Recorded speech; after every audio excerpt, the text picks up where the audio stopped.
2XKO is the upcoming Riot fighting game. It's a League of Legends themed tag fighter, and it plays a decent amount like Marvel vs. Capcom and Dragon Ball FighterZ. Seeing as the game is still in beta, I saw it fit to provide my feedback in video form to make it digestible to any player that may want to pick up this game, or any developer that may stumble upon this video. A few disclaimers before we begin.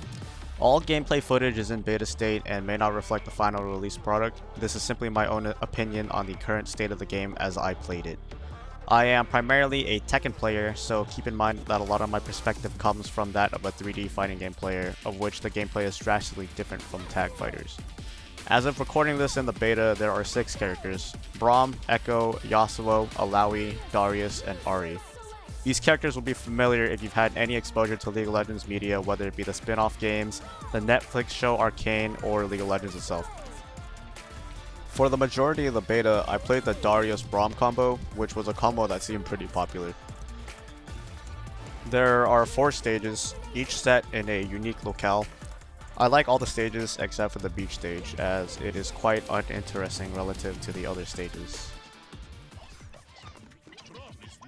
The art style is great. Riot has knocked it out of the park with the character animations and flashy effects. The game clarity is excellent and everything is very readable.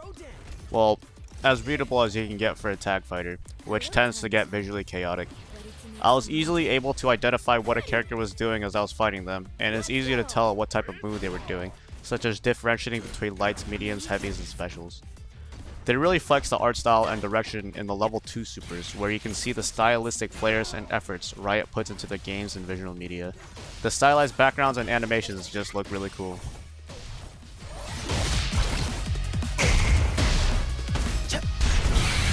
Stand with me!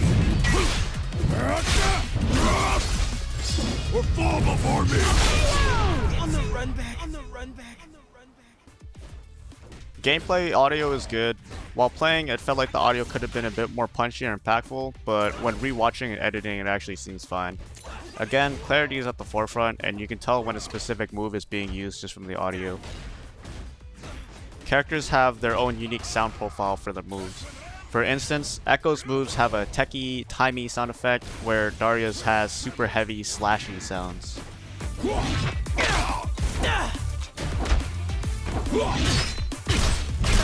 Square eight, square eight.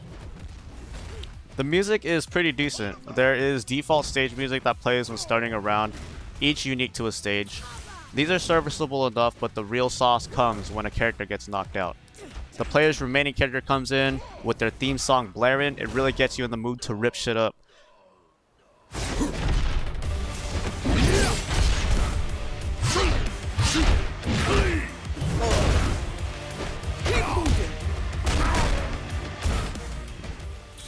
The goal of fighting game music is to hype you up for the round. For example, in Tekken, the final round songs are modified versions of the base music to get you hyped to either close it out or mount an epic comeback.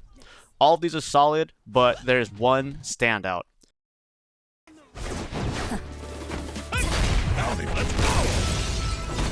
Ahri's theme does not do it for me. It sounds like you're about to take a casual stroll through a fantasy garden with her theme. I get she's supposed to be a 9-tailed, foxy seductress, but the music just doesn't do it for me.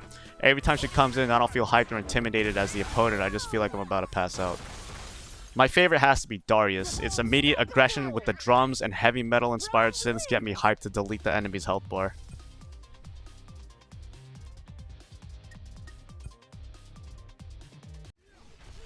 This is going to be the bulk of the video. As a precursor note, I played 2XKO on a hitbox controller. The gameplay is pretty solid. As it stands, the only motion input in the game is down-down, which is for supers. All special moves are a directional input and special 1 or special 2. These will give your character specials, which allow you unique methods to chain combos together for your character. As a fighting game player, motion inputs don't bother me all that much, but a lot of casual players see it as a barrier to entry, so I think going down this route, especially for a tag fighter, is a good choice. At first, I found tagging to be a bit unintuitive, but ultimately it came down to my own ignorance. After labbing it, the ways to tag make a bit more sense. At first, the primary mistake I was making was using a movement input while pressing the tag button, which doesn't assist.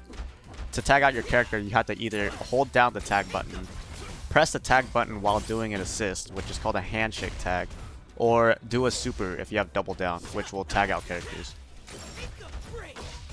Fuses are special modes that will augment your playstyle or combo routes. There's currently 5 in the game.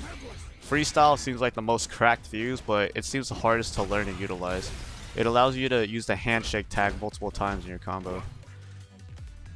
2x assist lets you use 2 assists in quick succession, and you can choose whichever assist you want. I think this offers strong utility and frame advantage, and it's also not that difficult to use. Fury is pretty simple and can have good application, but it's only active when you're below a certain health threshold. You get a unique dash that can cancel moves, and you do more damage when below the health threshold. In my opinion, Double Down is the easiest fuse to pick up. It allows you to chain your backup character's super after the first character's super. This allows for finishing your combos with a lot more damage at the cost of meter. Now comes the elephant in the room, the Pulse Fuse. The Pulse Fuse lets you get decently optimal combos by pressing one button in a sequence. I highly recommend players get off this fuse as soon as possible. Alright, quick side tangent here. Before you crucify me and accuse me of gatekeeping, please know that there's nothing I want more than people to play fighting games. The fighting game community should be open to any and all who are willing to simply pick up a controller and play. I think Riot is good at creating very accessible games for the common person, as they know how to appeal to casual audiences. They're able to make games simple to pick up, but have the complexity and depth to evolve into something more. Riot made League of Legends an accessible version of Dota, and made Valorant an accessible version of Counter-Strike. I'm hoping that Riot is able to achieve the same success with 2xKO, and Riot making an accessible and appealing game to non-FGC players would be great. If there's any company out there that could do it, it's Riot. Alright, side tangent over. The reason I think players should get off the Pulse Fuse as soon as possible is because it's extremely limiting. First of all, the combo damage is god-awful. Using a different fuse allows you to have a lot more combo damage in every case. The second reason is fun factor and longevity. The game will get real stale real quick when you're not actively learning the game and all you're doing is pressing one button. Sure, it'll feel nice to win the first 10 times, maybe even the first 100 times, but after playing like this for long periods, you're gonna get bored of trying to get that one hit and you need to start your auto combo. You'll get bored of seeing the same 3 auto combos every time, and the game's just gonna get real stale. The last reason is that you never actually get to learn how to play the game. During my matches in the beta, I see a lot of players doing this thing where they kind of just spam a button, like they kind of just whiff light, and you can tell that they're trying to just get the auto combo off. Like neutral game, frame data, meter usage, combos. Like these are all skills that you're going to be learning and using to try to get good at fighting games, and I feel like if you're kind of just brainlessly pressing one button to try to get a combo, you're not really working on these skills. But I mean, like, again, like if that's how you want to play, I'm not going to stop you. More power to you. You can play however you want, you know. It's just this is from my perspective as a fighting game player. As is the case for all fighting games, you're going to have to spend a lot of time in the lab looking at resources and putting in work to get proficient. Practicing combos, learning frame data, and experimenting with the unique fuses are all standard for a fighting game. This all seems like boring hard work, but for fighting game enthusiasts, it's what makes a game fun. The hours spent labbing to pull it off in matches, succeeding or failing, going back to the drawing board. This is the core gameplay loop that most of us in the FGC play fighting games for. Some last notes and general feedback. Combo scaling needs to get increased a lot. There's a lot of touch-up deaths, which in general I don't think should exist in any fighting game. When it comes to 2D fighters, 2xKO did a lot to combat the general grievances I have with 2D fighters.